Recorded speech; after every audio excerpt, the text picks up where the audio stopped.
I've already cried before I even started this video, so hopefully I can do it.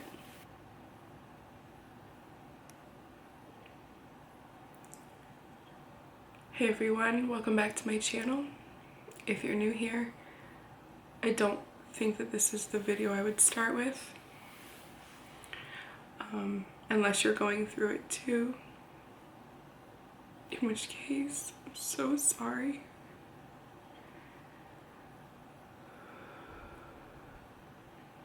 I'm really trying not to cry like a lot right out the gate, but I'm just gonna apologize in advance.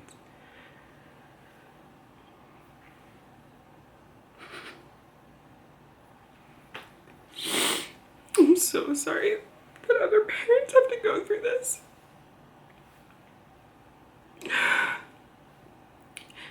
I would literally never wish this on my worst enemy. If you're not new here, I just want to say thank you so much for sticking with me these past couple months. I know that I had to take time off. Thanks for sticking with me and supporting me and letting me talk about him. So, this video is gonna be about my son and how he died. I'm making this video partly for me and for him, but also maybe to raise awareness in stillbirth and miscarriage and child loss, because it's something that we don't talk about enough, and it happens so often. Women are ashamed a lot of times because we think it's our fault. And I just think it's something that really needs to be talked about. So I'm gonna try not to edit this video too much, so if I'm kind of all over the place, I'm sorry. I just really want to make this video. I tried to make it before and my camera died. I know it's like 30 minutes long, so I'm gonna try not to talk that much. Okay.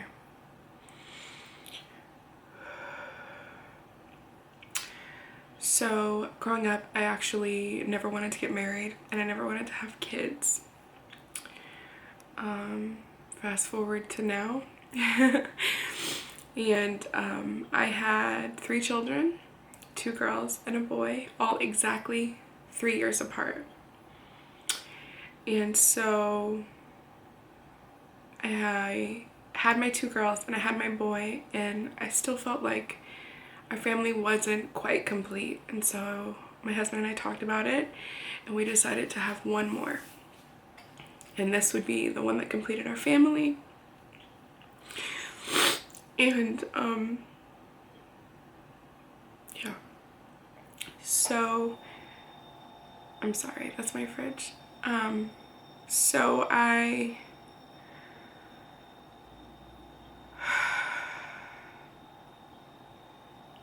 want to also preface this by saying that I do not have any trouble getting pregnant, and it's something that I do not take for granted. I know a lot of women do struggle with infertility, and I'm extremely fortunate, and I love being pregnant and I cherish it very much. So yeah,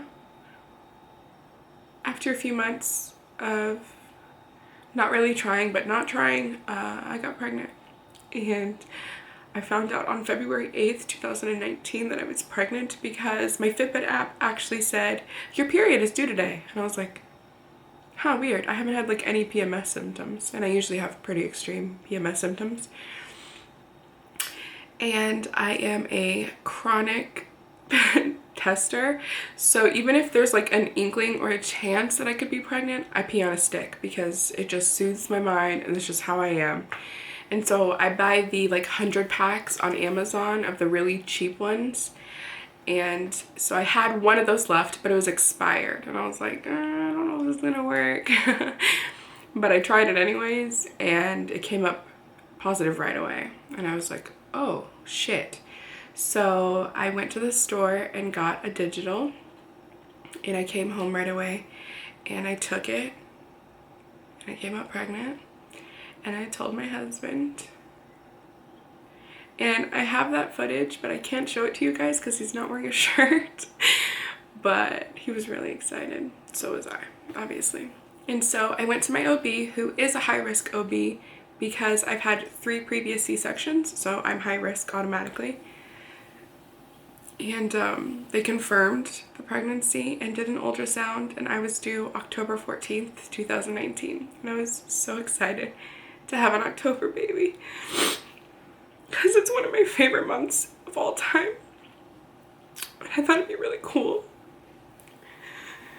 So we waited to tell everyone until March 31st because I didn't want to tell people on April 1st, but that was when it was considered safe out of the first trimester. So I told everyone March 31st with a Hocus Pocus themed announcement that I made.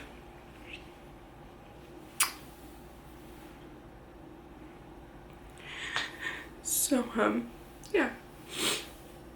I also had blood work done when I was about 9 weeks to test for genetic abnormalities, and that also will tell you what you're having. It's the panorama test, and it came back inconclusive the first time because they couldn't get enough fetal DNA out of my DNA, which is normal when you are overweight, so I didn't think anything of it. It's not actually a big deal at all if that comes back like that and you are overweight. We just redid the test a few weeks later, and my OB called me and she said, everything looks perfect, the baby looks great, do you want to know what you're having? And I said yes. And she said, do you have any idea of what you're having? And I said, I think I'm having a boy, and I've been right with all of my children.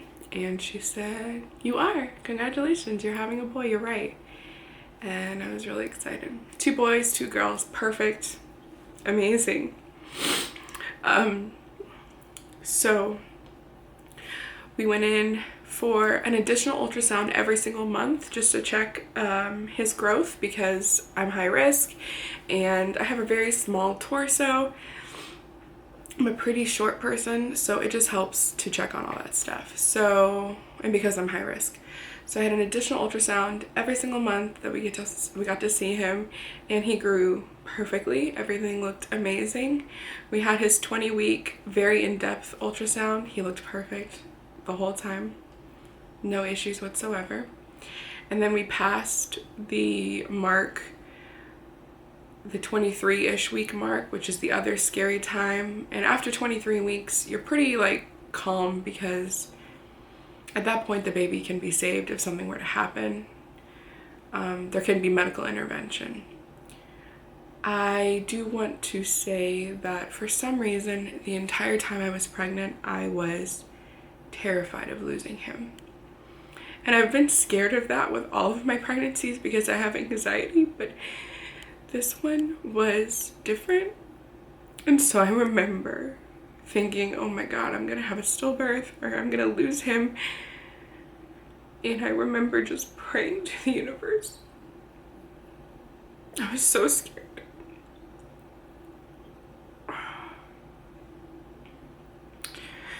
So everything was looking perfect and he was looking great and I was doing great.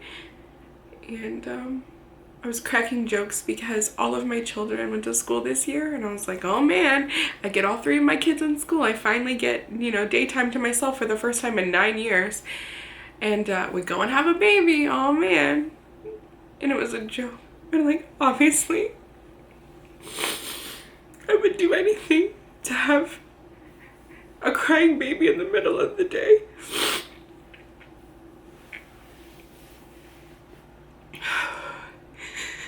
So everything's looking perfect. My pregnancy is perfect. I go to all my appointments. I do what I have to do. I get my monthly scans. They're great. And then on Sunday, September 8th, it's nighttime and I'm in bed, and I'm noticing that I'm not really feeling him move very much. And he was an extremely, extremely active baby, probably my most active out of any of my children. And I had just posted a video of him moving in my tummy on Twitter, and he's just so active. So I was like, that's kind of weird. And so I started doing all of the tricks that I know, like drinking cold water and turning on my left side and eating something sweet and doing whatever I have to do, and he's still not really budging. And I'm poking at him, and I can usually get him to move if I poke at him, and there's not really anything happening. So my husband comes in, and he knows that something is wrong with me, and he asks me, and I say, I don't really think I felt the baby move very much. And he said, are you worried about it? And I said, yeah, I think so. And he said, then you should go. This is like 2:30 in the morning, and I'm like, okay. Luckily, the hospital is literally right around the corner from where I live. So I drive myself to the hospital at 2:30 in the morning, and I go to labor and delivery. And the nurse puts the monitors on my belly, and I'm not having contractions, and the baby's heartbeat she finds right away. And it is exactly where it's always been, 140s. It looks perfect. He looks great. And so I'm immediately calmed down. I'm like, okay, he's just, being lazy. And that's what the nurse is saying too. Like, oh, he's probably just having a lazy day. Did you do a lot today? I was like, yeah, I actually did. I cleaned a lot. And the more that I move, the more it like rocks him to sleep. So that's probably what happened. Not a big deal. I'm not worried about it. And like 20 minutes passes, and the nurse comes back in, and she says, his heart rate looks really good, but I'm a little concerned because we're not having any decelerations. And I'm like, okay. And she's like, when you move around and stuff, his heart rate should decelerate, and then it should come back, and these things aren't really happening. And so I don't know, I just would feel better if I got a BPP. And a BPP is a biophysical profile, which tests a bunch of different things on an ultrasound and just looks at the overall health of the baby and my placenta and everything, and just to make sure everything's fine. And so I'm like, yeah, give me a free ultrasound. Let's go, baby. Well, not free because I pay for it, but you know what I mean. Give me another ultrasound. I haven't seen him in a couple weeks. I was actually planned that week to go see him for my monthly one. And so she brings in the ultrasound tech, and immediately I feel like something's off with this ultrasound tech. She comes in with the machine, and she says, oh, I get to use this new machine that they don't let me use. And so she said that basically labor and delivery had like the brand new machine, and she didn't really get to use it very often, and she was excited. And her machine is much older, and so she's like, I have a little bit of issue with this machine because I'm not really used to it. And I was like, not a big deal. I'm cool as a cucumber because I just saw my baby's heart rate. It's perfect. And so she says, we have to test for a few things. This test is 30 minutes. And in those 30 minutes, I have to get, I have to see the baby breathing. I have to see fine motor skills like opening and closing of the hand. I have to see the baby physically move, not just like the hand movement, but like moving their arms or their legs or stretching or whatever. I look at your placenta, and I look at the fluid around the baby. And those are the things that I check for. And I said, okay. And so she puts the wand on my tummy and immediately gets him practicing breathing, which she said is like the hardest thing for them to get. And she gets it within the first 5 seconds of having the probe on my tummy. And so I am like, hell yeah, we got this, right? This is fine. She gets the fine motor skills. She checks my placenta. It looks great. The fluid looks okay. And then she goes, okay, so we have about 7 minutes left to get him to move. And so we're like shaking my stomach, and she's like, do you mind if I push a little harder? And I was like, no, do what you have to do, get whatever you have to get. And so his head is so low that she has to like go all the way down there, and she starts like pushing on my belly from below to get him to move. And she's pushing really hard, and I'm like, this is fine, whatever. She's pushing really hard with the probe, and she's like poking around, and he finally moves. And she takes the wand off right away and she's like, oh, we got him to move. This is perfect. He's great. Everything looks perfect. He passed with 7 minutes left, but he did it. This is great. And she leaves and I hear the nurses down the hall cheering. She's like, I knew you could get it. Hell yeah. And they're all excited. The nurse comes in. She unhooks me and she's like, okay, you're good to go. Baby looks great. So it's like 3:30 in the morning and I message my husband and I say, the ultrasound tech was kind of weird, but whatever, we got it. Baby looks perfect. I think maybe he's just tired or something. And so I go home and I'm still not really feeling him, but I felt him move before. I saw him move, so I'm not worried about it. So I go home and I go to sleep and I wake up in the morning and I have a pretty busy day the next morning. It's a Monday and I was 35 weeks that day, and I had an OB appointment already scheduled. This is just like my very normal checkup. So I go in and at 11 o'clock, I think I feel him. I'm pushing on my tummy. I'm sitting down. I push on my tummy and I think I feel him move, so I'm fine. I go into my OB's office and they love me there. They're amazing. And the front office lady was like, do you mind if you have trainees with you? And I never mind having people that are training to do something come in. So I was like, yeah, of course, you can always have people come in. So she's like, thank you. So they call me back, they do, they take my pee and check it, everything looks great, my weight looks great, I barely gained any weight, I am overweight to begin with, so I'm very conscious of how I take care of my body when I'm pregnant. I do absolutely the most because it's obviously really important to me. So they do everything, my blood pressure looks great. They put me in a room and they have 2 students come in and they say, hey, your OB had to go next door to help deliver a baby. We're just going to find the baby's heartbeat real quick, get that, check your fundal height, which is where they just like measure to see how many weeks you're measuring. And you are due for your strep B test, which is just a swab that they have to take. So we're gonna do that too. I'm like, yeah, no problem. So they put the Doppler on my stomach and they keep thinking they find the baby, but he's running away. And he does this all the time, so I'm not concerned. He likes to run away from the Doppler and stuff. So they put it on there and they think they get it for a second and then it goes away. And so they're fighting to find it for a little bit. And then they're like, you know what, we'll just have your OB do it. We'll do everything else. So they check the fundal height, everything looks fine. They do my swab. And then my OB comes in and she says, okay, let's get this C-section scheduled. You're 35 weeks. Let's go ahead and schedule it for October 7th. And we'll get it all scheduled, then we'll call you, and just the very normal stuff that she would normally do at this appointment. And so she feels my stomach and then she puts the Doppler on my stomach and starts trying to find the baby. And she can't really find it either. But this is not the first time in this pregnancy that that's happened. So I'm not concerned, and I just saw my baby at 3 a.m. So I'm not worried. She turns on this really old ultrasound machine because I'm in this like almost storage room.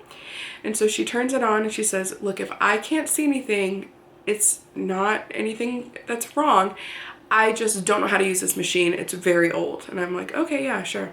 She turns it on. She's like trying to figure it out, but she can't fix the contrast. And so she's like, hold on a second. Let me go get our ultrasound tech, who I know very well.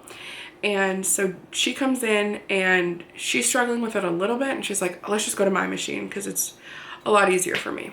And so we get up and we go in there. And she also is training a student. So it is the ultrasound tech, who I know very well, her student, and then my OB, and then one student.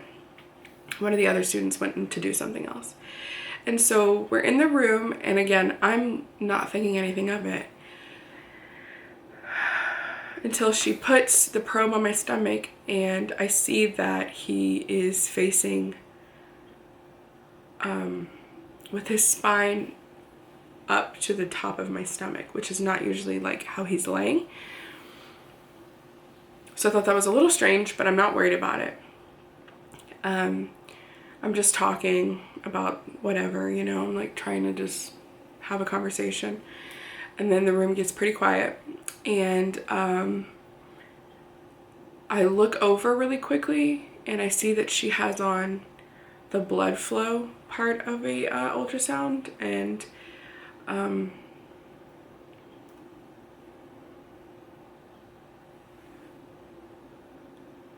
if you've never seen that before, it basically just shows you the red and the blue blood and how things are going in and out and how everything works. And I looked over for just a second and I just saw black.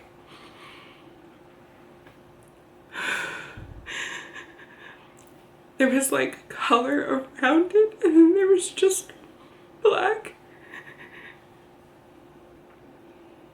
And she turned it a little bit. And I can see her focusing a lot. And normally she's like cracking jokes and being really funny. And she looks really serious. So I look up at the ceiling and I just start praying. I don't even know who I'm praying to, just the universe. She's taking measurements. I can hear it going off, and she's moving it around my tummy, and that's when I feel my OB touch my leg. And she says, "Mama, I'm a little concerned because we're not seeing a heartbeat." And I said, "Okay," just like that, because I'm sitting here looking at the ceiling going, "What the fuck is she talking about? They'll find a heartbeat, it's fine." That's why I went yesterday. I thought something was wrong, but it is not wrong. And I told her, like, I had a biophysical profile last night, but everything came back great. And she's like, "Oh, you know, sometimes that just happens. Baby gets tired, but whatever." And so I'm looking up at the ceiling still. I'm not looking at anything else. I'm looking up at the ceiling, so I don't know what they're doing. I don't know what's happening. And she's still looking, and it feels like forever, but I think it was literally like 5 or 10 minutes.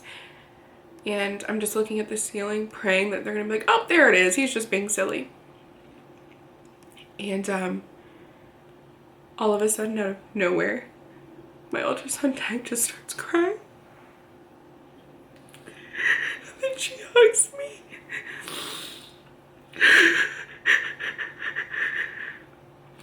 And she's just bawling. And then my OB starts crying, and she says, "I'm so sorry."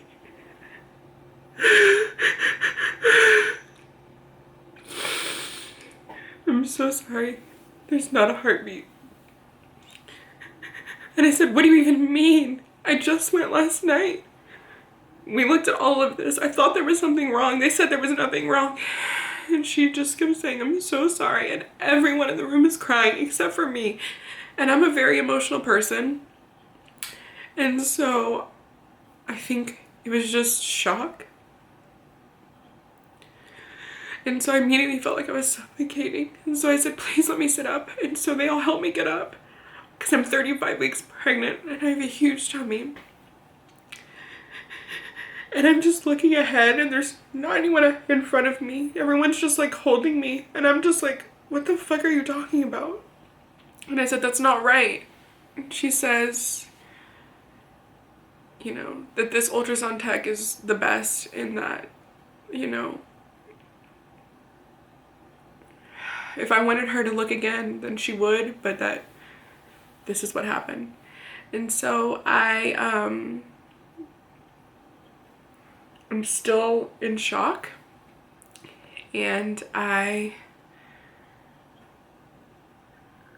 say that I need to call my husband. But the problem is that at this time, my phone couldn't make calls because it got fucked up. And so he had my phone and I had his phone, but he couldn't get calls. And so my daughter gets home at 3 and she has her like phone. And so it's about 3 o'clock. And so I'm calling them and no one is answering the phone. And I'm freaking out a little bit and I don't know what to do. And so everyone like walks out except for my OB, and she's sitting there with me. And I just look at her and I'm still not crying. And I said, "Oh my God, my husband and my kids are gonna hate me. I can't have any more babies either. Like, this is it. This is my 4th C-section. And then I think it hit me that I actually had to give birth to him. And she's like, don't worry about stuff like that right now. Whatever. And all I kept thinking was like, oh my God, I have to tell my kids that their brother is dead. And I have to tell my husband. And it's like my fault. And so I can't get a hold of him, so I call his mom and I said, hey, can you get over to my house? And she's like, yeah, sure, is everything okay? And I said, no, please just get there as soon as you can. She's like 15 minutes away, it's not a big deal. And then I message his best friend, because I have his phone, so I message his best friend and I'm like, please try and get a hold of him. And he's like, yeah, is everything okay? And I said, no, just try and get a hold of him. And so I'm calling and calling and calling, and I finally get a hold of him on my daughter's phone, and he's doesn't tell me, but he puts me on speakerphone. And the first thing out of my mouth is, the baby's gone, there's no heartbeat. And I don't know that I'm on speakerphone. And so when I say that, my 9-year-old hears it. And she starts crying. And I'm sorry.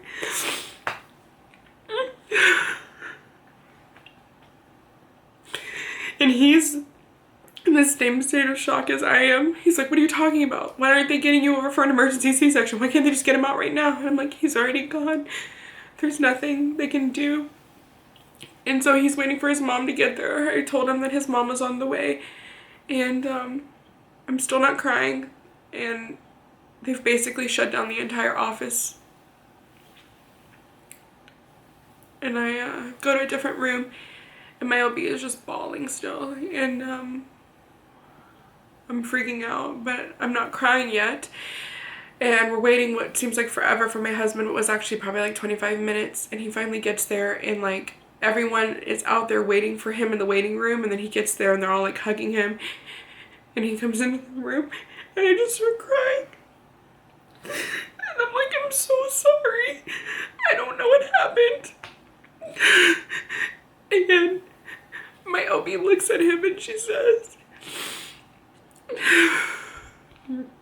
Taylor's gonna blame herself for this forever. You have to let her know that it's not her fault. And then she says, you know, you did everything you were supposed to do. You came to every single appointment. You went to every single ultrasound. You literally did everything you could have done. This is not on you. This just happened and we don't know why. And it's so frustrating. And so then I say, well, I need to take a shower because I don't want to be like this when I meet him for the first time. And I hadn't showered that morning. So she's like, okay, go home. And then, you know, my options, she's like, well, what do you want to do? I'm like, well, what are my options? And so I said, I want to have him as soon as possible because I don't want him to start to deteriorate. And she's like, okay. I'll call you and we'll set up a C-section. And I'm like, please try and get it for tonight. And she's like, yeah, we'll try. So I go home and I walk past my mother-in-law and I don't say anything to anyone. And I just go in the shower and I just fucking lose it.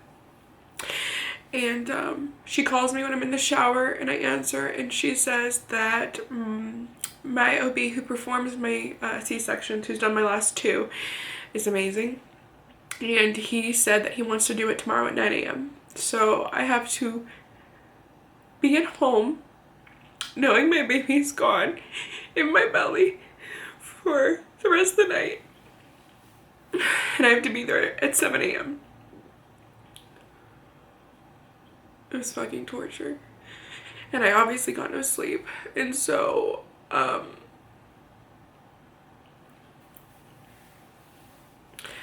had to tell the internet that I lost him probably sooner than I would have wanted to, but that Monday was my baby shower. And so I had to cancel that on you guys, and I'm really sorry. And I had to message my cake lady and tell her that I wasn't that he was gone and that I didn't need it. And I tried to pay her and she like wouldn't let me.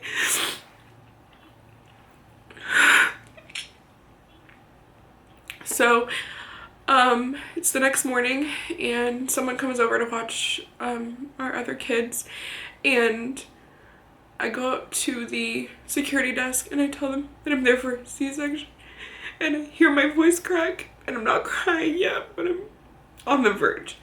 And so a nurse comes and we walk past all of these rooms with brand new babies and they're all like crying.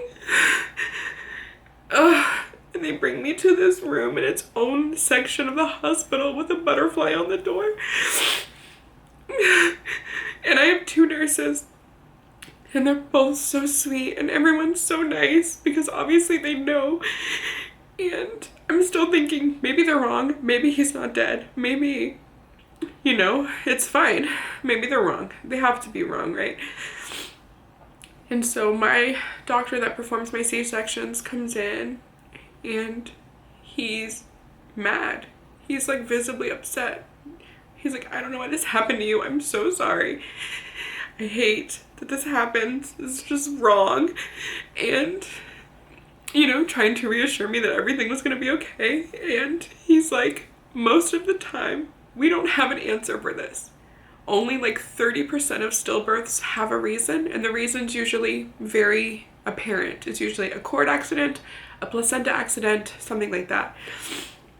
But he's like, there's a very real possibility that I look at everything and everything looks fine.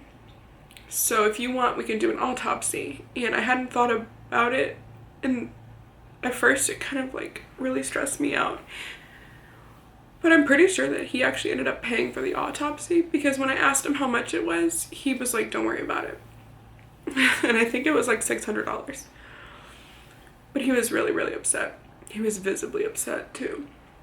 And then my midwife, I call her OB, but she's like a midwife person. She's the one I see throughout my whole pregnancy. She came in and hugged me and everything. And then the anesthesiologist comes in, and I had talked to my doctor and told him that I needed something for my anxiety because I was really, really anxious about meeting my son, understandably. And so he prescribed me one. And the anesthesiologist comes in and she said, okay, I see you've had 3 other C-sections. How'd they go? How do you react? I'm like, I did fine. And she says, how's your anxiety? And I'm like, meh. And she's like, okay, I understand. And she's like, how do you feel when you lay down flat? And I said, I don't do very well. I tried last night and I started to have panic attacks.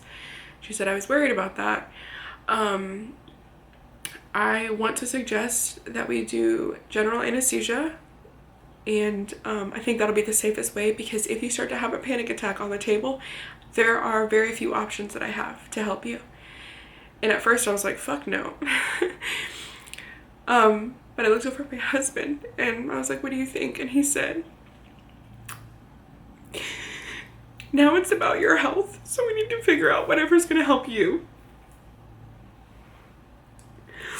So I said okay to general anesthesia, even though it terrified me.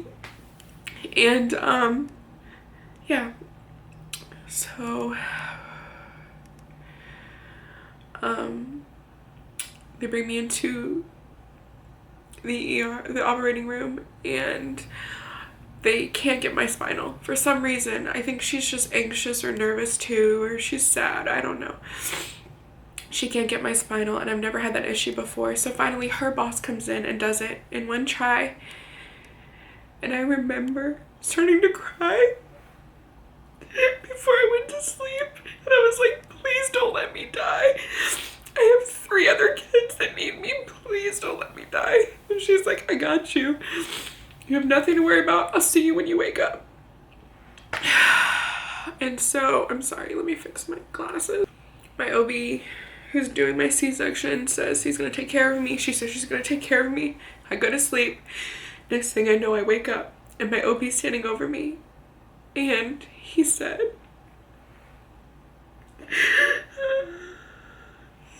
Taylor, he was perfect. There's nothing visibly wrong. He's so perfect. And then I looked at my anesthesiologist and I just said, thank you so much. And I said thank you to my OB. And then I go into the recovery room. And usually with every single baby, my husband lets me hold them first because he says, you know, you did the work. I'm gonna let you hold them first and then he can hold them. But my husband walks in recovery and he's holding the baby. And he hands him to me. And he's so warm. He's purple. He's very obviously not here anymore. Oh, God. And everyone's like, he's so beautiful. And in my previous ultrasound, they talked about how much hair he had. And he had so much hair. And he looked just like all of my kids when they were born. And he was 7 pounds, 8 ounces, 21 inches long at 35 weeks. He was perfect.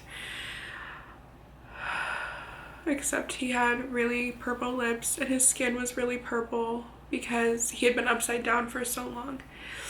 So we get into my recovery room and I have 2 amazing nurses and they say we handpicked the nurse for tonight.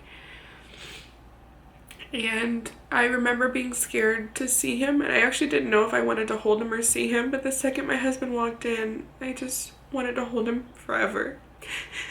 So, I'm in the recovery room and he is not wearing a diaper because when their skin starts to disintegrate, when they start to just, you know, their skin starts to kind of slough off, so they don't have a diaper on him, they just have him wrapped, and they have his umbilical cord really long but clamped, but they have it long so they can test it in his autopsy. And so he's bleeding through blankets, and so they keep putting more blankets on him. And so finally I asked one of the nurses to change his blanket because it was getting on me, and so they would change his blankets constantly for me so that he wasn't just sitting in blood. And I would make them put all of his blankets in a bag for me because I don't know why. I don't know. I just didn't want them to just put them in the dirty clothes or something. So every single blanket, if it had any of his blood on it, they would put it in the bag. And this one lady changed him and she tried to put it in the one to wash. And they were like, no, you have to put it in here. And they were like really sweet and understanding. And we got pictures taken with him. And they did his fingerprints and his footprints and gave me some of his hair. And I got to spend 31 hours with him. It was amazing. He looked so perfect. He just looked like he was sleeping, except his color was a little off. His little lips were really red. I got up to walk about 12 hours after my C-section. And my doctor came in, my OB who did my C-section, and he said, you look really good, and I think you could have a 5th or even a 6th C-section if you really wanted to. You know, you don't have a lot of scar tissue, you have no adhesions, which is really rare for having 3 C-sections. I think you could do it and you'd be fine. And he actually had the other OB in his practice who was a lot more conservative than my OB. And he basically said the exact same thing. They were both in surgery together and he said, she looks great. I think she could have a 5th or a 6th C-section. And so he said that to me. He said everything looks perfect. And he said, we won't know his blood type because his blood's coagulated. And I don't know why that hurts my feelings so much. Anyways, one of the things that can happen is their nose will start to bleed a little bit. And it's not like a nosebleed like where I get. It's like a nosebleed plus like a different kind of liquid. And I was holding him and I was sleeping or trying to fall asleep and his nose started bleeding on me. It was horrible. And At that point, I still hadn't unwrapped him all the way to look at him because I was scared. I don't know. But I was kissing all over his little head and his little hands. He looked just like all my other babies. He just wasn't here. And so, God. They told me I could spend as long as I wanted to with him, but my husband was making all of the arrangements for his cremation and for his autopsy and stuff.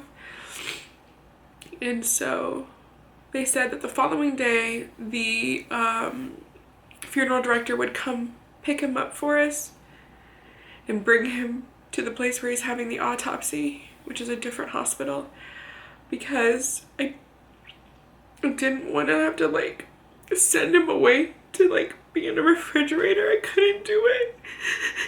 So he came to like physically pick him up for us, which was really nice. I finally unwrapped him and got to see him. He was so perfect. His little legs and his little feet and toes. My nighttime nurse was handpicked by my morning nurses because they said that, you know, she's just really good with this kind of stuff. And I remember the first time I asked her to change him, I was like, can you please change his blankets? Because they get really bloody and I just don't like him sitting in that. And the first time she changed him, she started crying.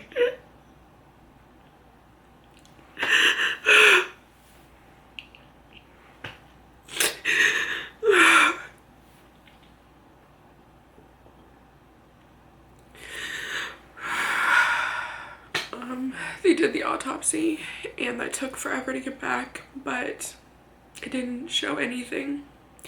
I went and had a bunch of tests done and like clotting disorder tests and any kind of blood test or any kind of test I could take because I wanted to see if there was anything, and everything from me came back perfect. So it's just something that happened and there's not an explanation for it. And so I blame myself a lot of the time. But I started therapy like a month ago and I'm really trying. But I miss him so much.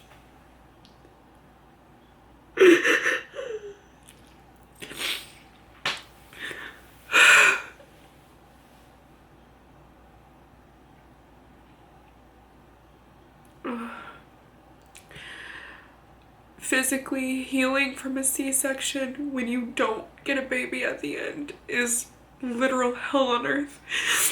And I would not wish it on anyone.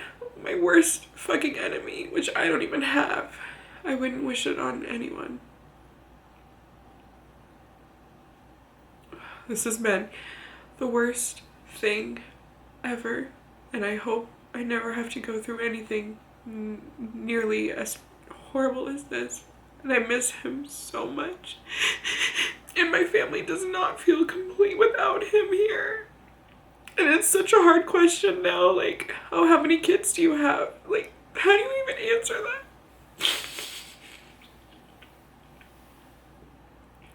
I struggle a lot with going out in public now. I'm really anxious. And a lot with seeing pregnant women and babies. And it's not that I'm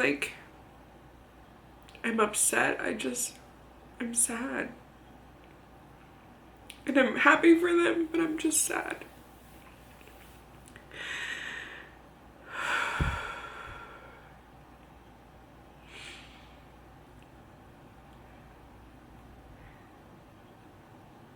My son, Weston, we had the nickname Wes, was born on September 10th, 2019 at 9:36 a.m.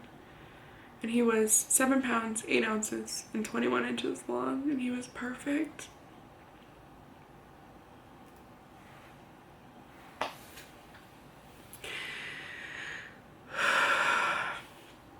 Thank you so much for letting me talk about him today. It really helps me to talk about him because it's all I have left. And I love him so much. I miss him so much.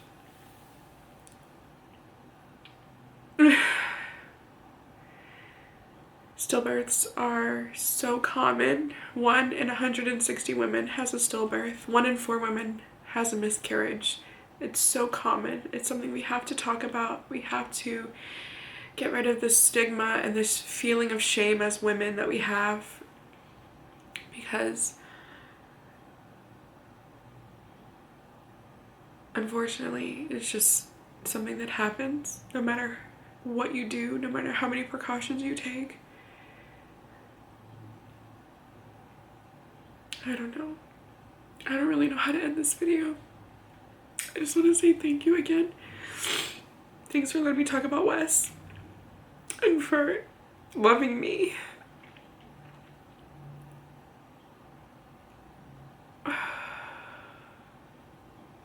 This has been so hard.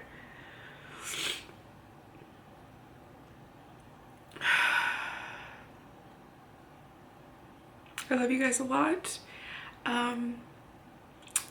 My next video will not be this. It'll just probably be a vlog or something, so I think I got everything in this video that I wanted to, hopefully. If not, I can put it in a vlog or something, but yeah. Thanks for letting me talk about my son.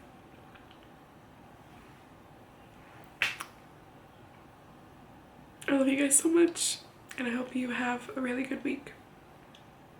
I'll see you soon.